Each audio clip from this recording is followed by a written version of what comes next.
دیکھیے ہم لوگ بات کرتے ہیں اتحاد کی، اتفاق کی، جب ایک اسٹیج پر ہوتے ہیں، اب پھر جب اپنے میدان میں جاتے ہیں تو کل حزب بما لدیہم فرحون، اپنی جماعت کی تبلیغ شروع کر دیتے ہیں۔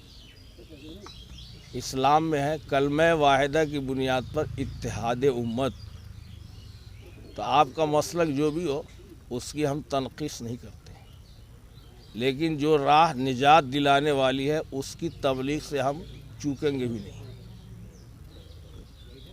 اور اتحاد کی بات کرتے ہیں، امت متحد ہو، اتحاد ملت کی بات کرتے ہیں، جو اصل بنیادی چیز ہے وہ اندر آئے گی تب اتحاد ملت ہوگا۔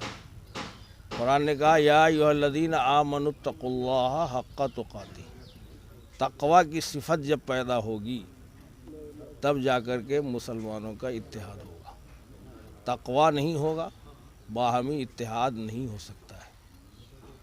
صحابہ کرام میں جو باہمی اتحاد ہوا تھا وہ کلمہ واحدہ کی بنیاد پر، وَاعْتَصِمُوا بِحَبْلِ اللَّهِ جَمِيعًا وَلَا تَفَرَّقُوا، اس کا مفہوم ہم لوگ ایک یہ لیتے ہیں کہ بھائی ٹکڑے ٹکڑے مت ہو جاؤ، اور اس کا اصل مطلب جو ہے امام راضی نے لکھا ہے کہ تفرق اختیار مت کرو۔ اس کا مطلب یہ ہے کہ کچھ نماز پڑھیں یا کچھ نہ پڑھیں، کچھ روزہ رکھیں یا کچھ نہ رکھیں، یہ مطلب نہیں ہے۔ 7 برس کی عمر سے اوپر کے جتنے بھی مسلمان ہیں اذان کے بعد مسجد میں آئیں۔ تفرق اور تشدد کا مطلب یہ ہے 4 آدمی پڑھ رہے ہیں اور 6 آدمی گھوم رہے ہیں، تو یہ تو ملی وحدت کی پہچان ہے۔ ہمارے منبر سے کبھی بھی ایسی آواز نہیں جانی چاہیے جس سے ملت میں انتشار پیدا ہو، اور جو لوگ انتشار کی بات کرتے ہیں حقیقت یہ ہے کہ وہ اسلام کے بہی خواہ نہیں ہیں، اور وہ اسلام کے نام پر بدنما داغ ہیں، اور وہ امت کو انتشار کی دعوت دیتے ہیں۔ ایسے لوگوں سے مسلمان جو بیچارے بھولے ہیں اللہ تعالیٰ ان کو بچا کے رکھے۔ باقی کیا کہتے ہیں، دنیا ہو یا دین کی منزل یک جہتی سے ملتی ہے، وحدت کا پیغام سنا کر ذہنوں کو بیدار کرو۔ مساجد اسلام کا شعار ہے، یعنی اسلام کی پہچان ہے، اور مسجدوں کو دیکھ کر ہر راہ گزر یہ یقین کر لیتا ہے کہ یہاں مسلمان ضرور رہتے ہیں۔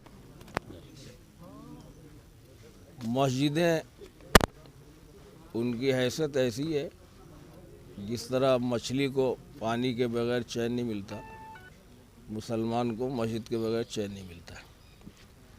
مساجد کی تعمیر اور مساجد جو بن چکی ہیں ان سب کے ساتھ مسلمانوں کا جذباتی تعلق ہوتا ہے، اور اللہ کا گھر ہے تو اللہ اپنا گھر بنا لیتا ہے، بس یہ ہے کہ کسی کو بھی استعمال کر لیتا ہے۔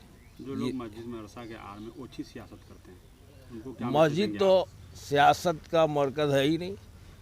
جو سیاست ابھی چل رہی ہے، آج کل جو سیاست چلتی ہے وہ 2 رخی ہوتی ہے، ہاتھی کے دانت کھانے کے اور دکھانے کے، اور تو اسلامی سیاست ہو تو بہت اچھی بات ہے۔ البتہ دین کا مرکز مسجد رہی ہے، مسجد نبوی کے اندر ہی تمام دین کے کام ہوتے تھے، مدرسہ بھی وہی ہے، وفود بھی آ رہے ہیں، روانہ بھی کیے جا رہے ہیں، تبلیغ کی بات بھی ہے، اور اشاعت اسلام کی بات بھی ہے، ہمت افزائی بھی ہے۔ بہرحال مساجد قابل احترام بھی ہوتی ہیں، اور اس کو خود غرضی اور نفس پرستی اور خواہش کی تسکین کا سبب نہیں بنانا چاہیے۔ جگر مراد آبادی نے بہت اچھا شعر کہا تھا، نامی اگر ہونا ہے تو فیض کے اسباب بنا، پل بنا، سڑک بنا، مسجد و محراب بنا۔ تو اس کو سیاست کا اڈا جو موجودہ سیاست ہے وہ تو بالکل نہیں بنانا چاہیے۔ پھر یہ ہے کہ مسجدوں میں دنیا کی بات بھی نہیں کرنی چاہیے۔ ہم لوگ کی صورتحال ہے کہ مسجد میں کھڑے رہتے ہیں نماز پڑھ کے، کھیت میں بکری تو یہیں سے آواز لگاتے ہیں۔ اس کا احترام ظاہری بھی ضروری ہے اور باطنی بھی ضروری ہے۔ ظاہری احترام یہ ہے کہ دنیاوی باتیں نہ کی جائیں، باوضو رہنے کی کوشش کی جائے، اور یہاں پر ڈی جے نہ بجایا جائے، پٹاخہ نہ توڑا جائے۔ نوشا بابو جو پہن کر کے روانہ ہوتے ہیں سسرال جانے کے لیے، ابھی تو شادی نہیں ہوئی، چاہے انہوں نے فجر پڑھی ہو کہ نہ پڑھی ہو، نماز ضرور پڑھنے آتے، کیا پڑھنے آتے کچھ معلوم نہیں۔ اس طرح کی اوچھی بات سے بند ہو جانی چاہیے۔ اب اہل محلہ کی ذمہ داری ہے کہ ایمانی جرأت کے ساتھ بلا کسی اختلاف کے اس کی تعمیر کریں۔ ظاہری علامت بھی ضروری ہے، حقیقت میں تو بس باطنی چیز ہے۔ جو کعبہ ہے وہ اللہ کی تجلی کو دیکھنے کا ذریعہ ہے۔